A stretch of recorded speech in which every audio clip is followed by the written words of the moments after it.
the main things are being done by the AI, the agents and the things. And swarm agents, so the quantity is the new quality. So you have seen in the different wars which is happening, the swarm agents are becoming the battlefield changing scenarios. And hyper war, we always know hybrid war. Hyper war is everything which is hybrid war, but with a very less response time. Your response time has been shortened significantly. So that's why now there is a strategic pivot to the sovereign AI. So sovereign AI means the traditional AI which you are building or the consumer grade AIs which are available in plenty, like all these Gemini or ChatGPT and all the models, will fail the first time it meets to the battlefield. So that's why you need to have your your own AI models, your own data generated models, and so on. So, and you have to have an as much as possible on-premise edge computing systems. The algorithms which runs on the cloud may not come to your rescue in a battlefield scenarios, because there is a communication failure, there are many other possibilities, there is a kill switch available that from the technology providers and so on. And that's why this is very important. And fourth point is the autonomous learning system. The one traditional challenge in AI, it has this train and inference split. Train is you offline train the system, and inference is the real-time stuff. Now, in a dynamically changing scenario, you cannot have that. You need to have an autonomous learning. You can't say that, let me go back to my training model, I'll come back after a few days with a new trained model. No, you don't have that option. So it has to be an autonomous learning system. All the AI you are building here has to be able to use these models to learn autonomously and change decisions. So, and why customizations of the AI is necessary, we talked about. It has to be context aware, it has to take real-time inputs, it has to become a mission constrained AI policies. Many of these cybersecurity policies has to be followed. There has to be set of certification policies which are involved, and then adjustable autonomy levels. Now the inference, if you see, the AI is all about inference. That inference has to be very different for different types of workloads. A fighter jet pilot, the kind of inference he will be getting, a MBT operator who is getting the inference has to be very different. You have to consider the cognitive load he has. Some cases the cognitive load will be so high, the majority of the decision has to be offloaded to the AI rather than human. Human has to give that crucial decision. So the adjustable autonomy is extremely important. Your normal inference which is kind of a one size fits all, is not going to work. So that's very important. A decentralized logic of decision. So extremely important in a battlefield scenarios. And we have seen in other wars, I mean, there are very short battalions which are going and fighting. So that every decision data has to be contained within that. These are some example of some of the heavy customizations which is AI is making a difference. Edge autonomy. So all these drones, robots has to have their own autonomous decision process, data acquisitions and performance. Sensor fusion is extremely important. All these machines has to have a very robust sensor fusion. You will be operating in an access denied, heavily contested environment. So the sensor has to be able to do all that. The electronic warfare, extremely important point in a war. The communication is the key we talked about, but communication will be the first casualty when it is in a war, because you will have a completely broken signal. So you need to have a cognitive UI. Your electronic warfare has to continuously adapt and generate, and there are examples of that. And these are some technology focus in Tata Elxsi we have been working. Sovereign AI compute platform, we are extremely focused on creating a sovereign AI platforms. We have been working on some of the, as part of the Tata Group, we are involved in many AMCA projects, and we have a unmanned aerial vehicle or UAV center of excellence in Tata Elxsi, and we work on some of these areas. Radar modernizations, an extremely important component in any communication system is the radar, and that is where we'll be able to working. Thank you so much for your time. Thank you.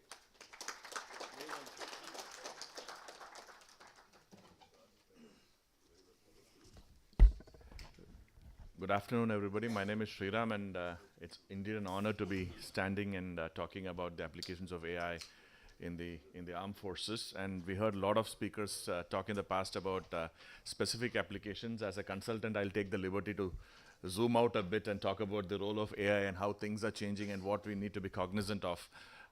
in the field of war or field of national security, right? We stand at a moment of truth, right? AI is not just transforming warfare. We are seeing that AI is the new battle space. That's what we are seeing in the multiple theaters of war that has happened. Off-the-shelf AI is strategic suicide. All of us know it, right? So is AI without human in the loop. Our adversaries have the same AI applications. They have the access to the same AI applications that we have access to. Foreign algorithms carry the dependencies. Our military data flows across the borders we do not control. And when all of these things happen, we surrender our strategic autonomy. So it's extremely important that the AI solutions that we build for India is built out of India, built by Indians. And that is not technological nationalism. That is plain survival, right? Let's start with some data, right? US, NORAD is using AI for missile trajectory prediction. There are multiple use cases that you see where people have used AI successfully. But there are many gray zones, right? And where do we draw the line? That's a key question. So there are multiple dilemmas. There are tactical and strategic dilemmas that one really needs to consider. First one is algorithm versus intuition. Algorithm says something else, but a battle-hardened general on the ground or a JCO on the ground says something else. Where do you draw the line? The second dilemma is sacrifice for sustenance, right? Now, an AI engine might say that some parts of a Rafale have to be diverted into from a quiet sector to a hot sector. But perhaps the system did not have all the information of what is happening in the real battlefield. Where does one draw the line? That integrational operational picture that was talked about by the speakers earlier, that's what defines what somebody has to do. Data sovereignty versus coalition, right? One of our partners says that they will plug in AI into the hardware or OEM that we buy from them. Now, that would mean, for it to work, it would mean access to some of India's sensitive AI, geospatial data. Do we surrender data sovereignty for us to get better access to an adversary or from an OEM, or what do we do? A lot of policy questions, a lot of governance questions have really got to be answered while we are really looking at the application of AI. But some of the earlier speakers talked about using a barometer in a barrel and then figuring out AI. Those are the kind of solutions which are short, tactical, built in India, built by India, made for India. But what do we do? No, I'm suggesting few actions, right? One, can we look at creating a defense AI mission across the forces, right? Second, can we look at a sovereign defense AI platform? You know, we have, as I was talking to the speakers before off stage, we have the macros, we have the technology, we have the information that is available. What do we really do given our reliance on some of the foreign nations for some of the equipments? What do we really need to do to create a sovereign AI platform? Perhaps the point number 3, I'm not aware, but do we really need a joint military AI command, right, as under the Integrated Defense Services umbrella?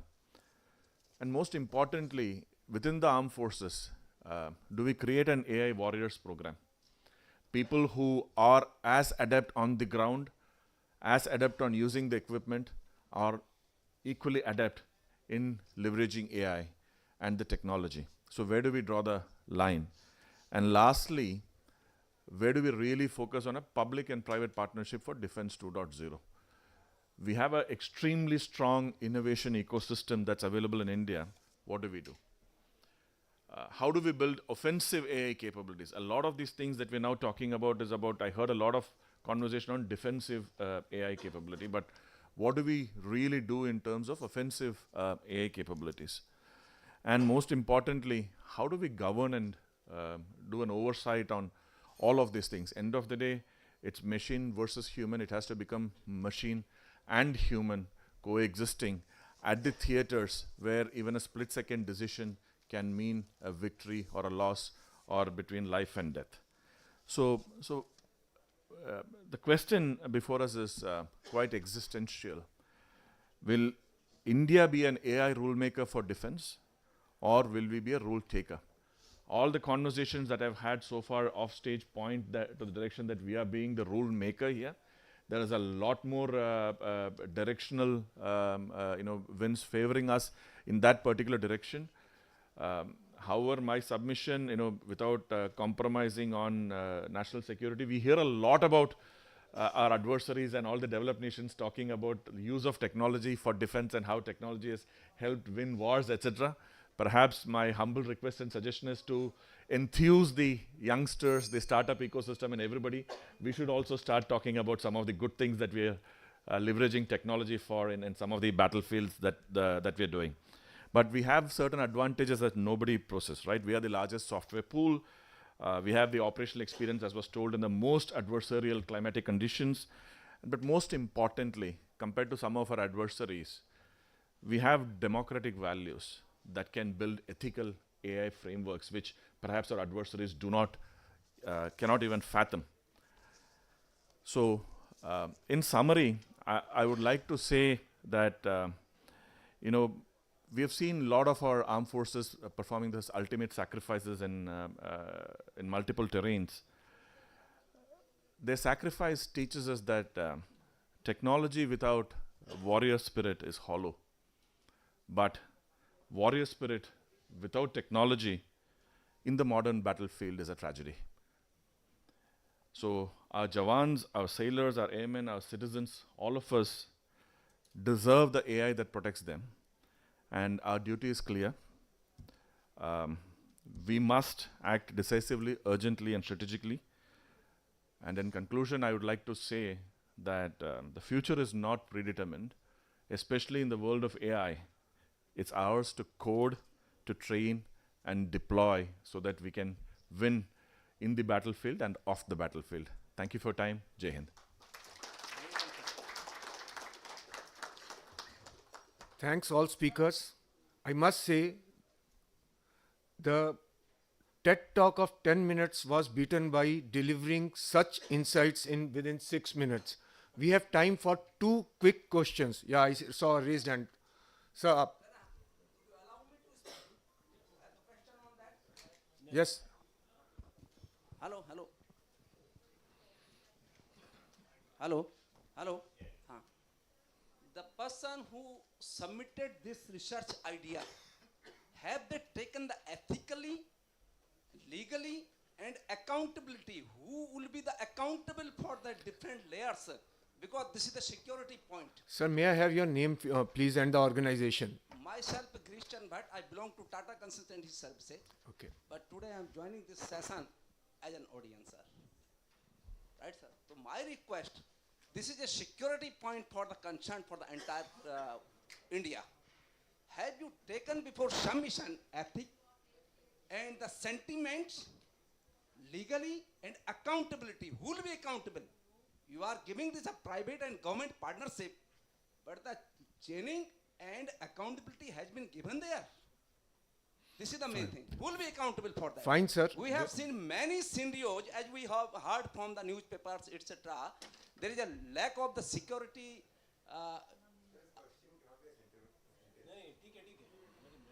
Sir मैं जब आप कोई solution दे रहे हैं कोई idea उस solution में कहीं ना कहीं आपने लीगल और अकाउंटेबिलिटी किया नहीं किया Rajat, thank you, sir. May I request the DGM? So, क्या शुभ नाम आपका? Okay, Girish. Well pointed out. So, but there are explicit data governance policies which the Indian Army or the Indian Armed Forces follow, and those responsibilities are well taken care of when the service providers and the Indian Army talks for reaching out to a common shared vision, and after that shared solutions. Fine. So those things have adequately been incorporated. Be rest assured. Why I'm telling them no DPDP Act is still implemented, no AI policy in the government of India right now. Only the one AI comprehensive AI Act has been implemented in Europe. This is EU AI Act 2020. Okay, so good. So The government of India working something on there has been adequately been built in. Fine. So whenever we give a service level agreements or whenever we give the supply orders, those things are adequately built in. Be rest assured. Thank you. Thank you. Thank you, sir. We'll have the second question. Yes, sir. My question regarding the implementation of AI in the system, the Indian Army organization. So, what are your views on this? Whether you want to do it modular on the modular basis or the centralized basis? And one more question, sir. I just wanted to ask, if you are serving in the field, so there are some other units, ARC and the BROs and other departments where you can basically coordinate and you can have a big picture of the area, how it can be, what kind of a decision can be taken. And sir, I would like to ask one more question on that. I have three questions basically. Yeah, one second. So, sir, Major General Mohit Gandhi sir said about decision support system.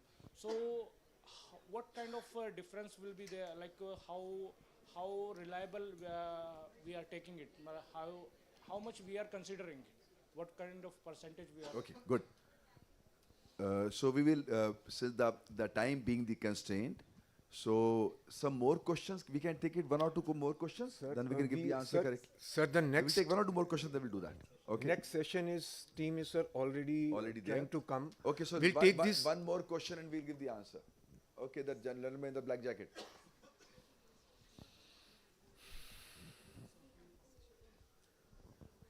Good morning, sir. I'm Colonel Virendra. My question is, in case of any projects that AI is a new field, everybody is aware, and there are challenges, there can be, failures. So in our procurement, are we prepared to take a failure? Or at the end of the contract, do you want every time you want a successful implementation? Okay, very, very nice. So I'll answer both these things. I'll start with the last one first. So the aspects of failures, we are very, very clear that all the R&D projects or the IDEX projects we do, while the endeavor is to reach at the right optimum solutions, but wherever we feel that we have done our bit and there are issues which needs to be carried forward in the follow-on research, those failures are part of our success story in the end. Coming to your question, while the common operational picture is very, very clear to each one of us in the multiple agencies, the use cases are very, very specific. So those modular use cases, they finally bring up and they converge to create a common operating picture. And the efficacy of decision support system, gentlemen, as far as the battlefield surveillance systems are concerned, they are promising the very high accuracy rates of anything up to 90.4%, fine, in the AI modeling. And as the DSS is concerned, it is still in the maturity path. We'll let you know as things mature further. Thank you so much. I think for the scarcity of time, Yes, we sir. shall have to close it now. Right, sir. Thank you very much for being here. Sir, now we would have liked to take more questions because of the constraints we cannot, but you can submit these questions to the SPOC that would be shared with you. May I request the DGME to felicitate the speakers with the memento and the certificates, please, sir. I'll request the speakers to come forward as I call their names. Major General Mohit Gandhi, sir.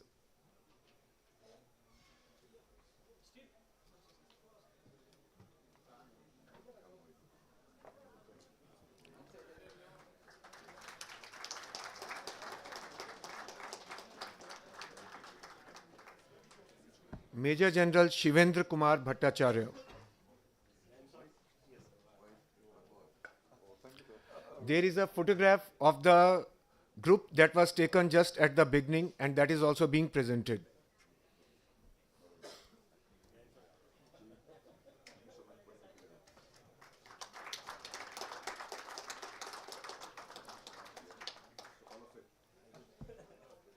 Major General P.S. Bindra, VSM.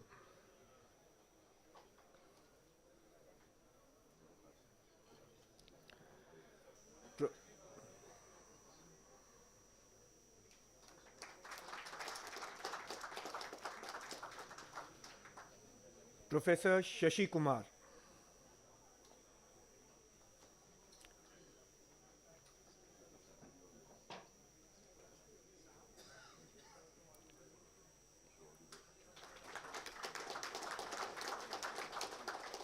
Shri Bishwajit Bishwas.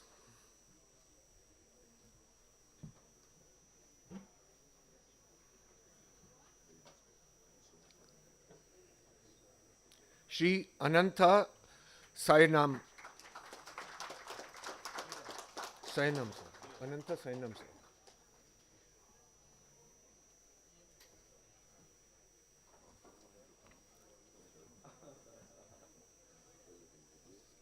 Thanks. Thank me, sir.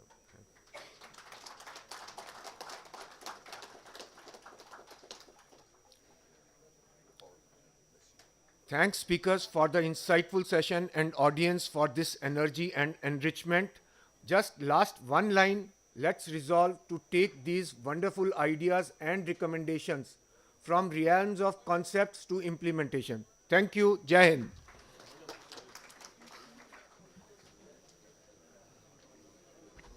It's a humble request to please vacate the room. Please. Thank you so much.